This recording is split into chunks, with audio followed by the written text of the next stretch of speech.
So Rudolph Giuliani, he laughs out loud at CNN. So podcast listeners, you have to listen to this. So Rudolph Giuliani at the press conference, he starts receiving questions. He gets questions. He's fielding questions. And I think his first question out of the box or out of the gate was from CNN. And, and he literally laughs in their face. Literally laughs in their face.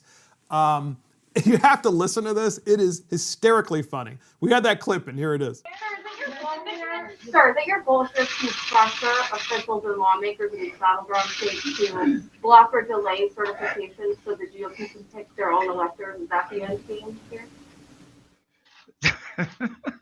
Our goal here is to go around the Iron Curtain of censorship.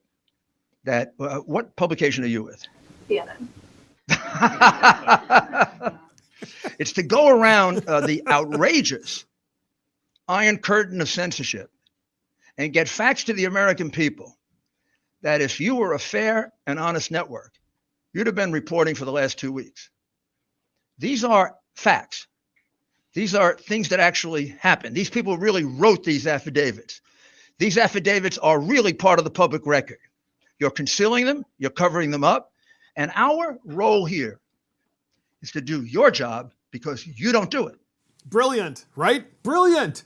Giuliani, our role here is to do your job because you don't do it. There was a time when we had investigative journalism. And investigative journalists, by the way, used to make a lot of money. People would go to college for the purpose of becoming a journalist because they one day dreamed of becoming the next Woodward, right? They would be that person to discover and expose Watergate, or expose the next, Bill Clinton in the Oval Office with Monica Lewinsky. Nonetheless, it's real stuff. This is real stuff. There used to be investigative journalists that would not just ask questions, but then they would go and look at, the affidavits. They would go into Philadelphia and start asking questions of poll watchers and asking questions of people that actually work for the election board. They would assimilate a lot of information, and then they would write a story about what they were told and what they heard, and they had these sources, and that's where they would get the information. But that doesn't happen now. Instead, it's all superficial. It's all superficial.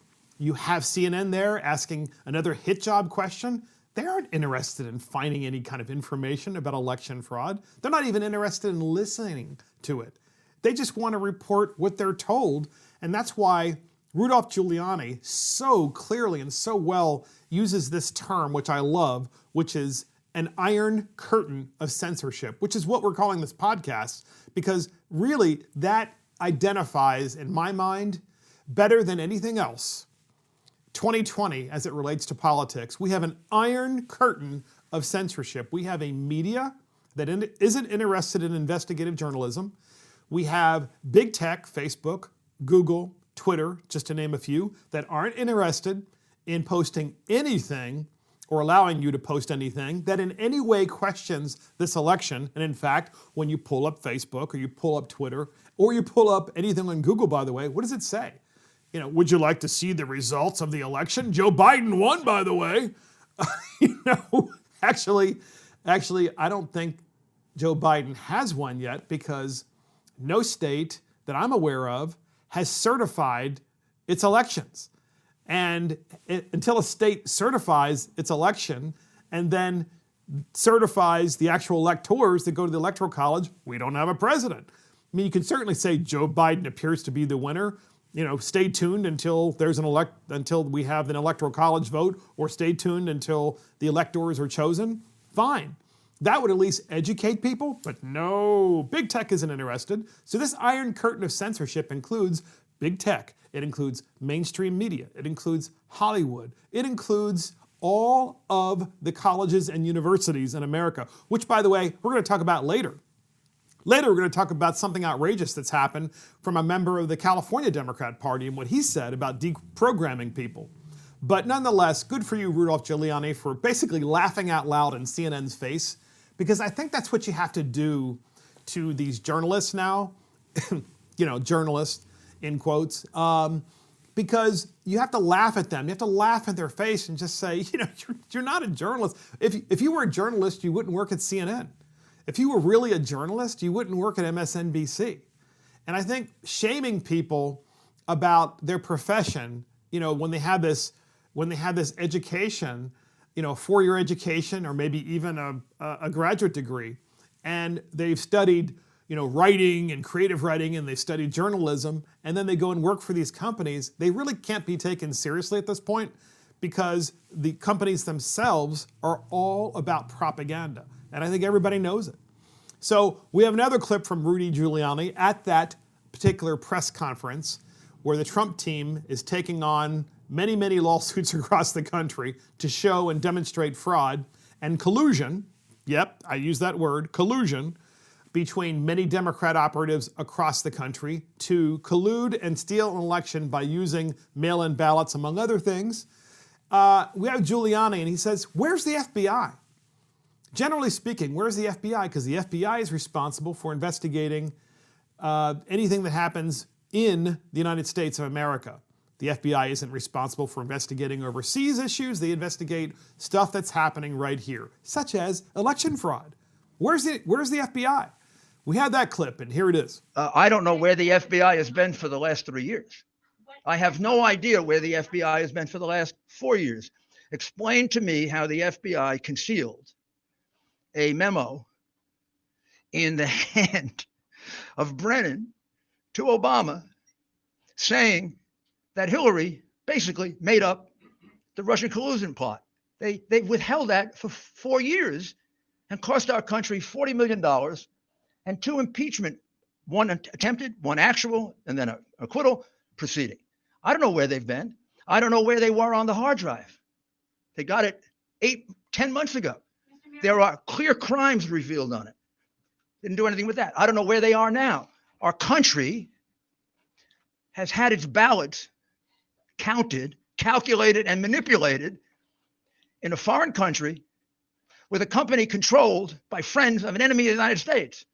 What do we have to do to get the FBI to wake up? Beautiful. What do we have to do to get the FBI to wake up? Not to mention the Hunter Biden cover-up, which Giuliani also speaks to. How can the FBI have the hard drive for a year, as Giuliani just discussed? How could he have it for a year, the FBI, and do nothing with it? How could they allow an election to move forward and not even, charge Hunter Biden because there are clear crimes that are on the hard drive? What the heck's happened to the FBI? And so Giuliani lays out two coup attempts, one against Donald Trump with the Russian collusion hoax, and basically says that Brennan and Obama knew what Hillary Clinton was doing with the Russian collusion hoax. They knew it, Brennan and Obama. They both knew. And that's why, of course, podcast listeners, that Barack Obama has been so vocal the last few weeks. He's been so vocal because first he was terrified that Donald Trump would win a second term and probably come after him. And then second, now that, it appears that Joe Biden has cheated his way to election, you have Obama coming forward and trying to go in for the kill of Donald Trump and any of the other Trump supporters to be able to hide and cover up all of the stuff that they were up to try to engage in a coup to begin with of Donald Trump. So it's just incredible what they're doing here. And then we have Facebook itself that engaged in voter turnout in Philadelphia, Pennsylvania, perhaps elsewhere too. I'm sure they did it all over the country. But in Philadelphia, Pennsylvania, my understanding is Facebook was actually paid potentially, or Facebook itself paid potentially, Facebook workers or others working for Facebook to get out the vote. That's an election violation. That's an election law violation. You can't do that unless you report that to the local election board as an in-kind contribution. Did Facebook do that? I don't know. But where are the investigative journalists? Where is the FBI looking into that? I mean, talk about collusion of big tech and big media to try to bring down a president. So that was the Iron Curtain of censorship as I called it, press conference. Just a brilliant press conference, very well executed, and clearly speaks to the 75 million, half of the country, that has voted for Donald Trump. And I really think it's at least 75 million people, because I do believe there were many people who didn't show up at the polls to vote for Donald Trump because they were turned off by all of the fake news estimates of how far ahead Joe Biden was.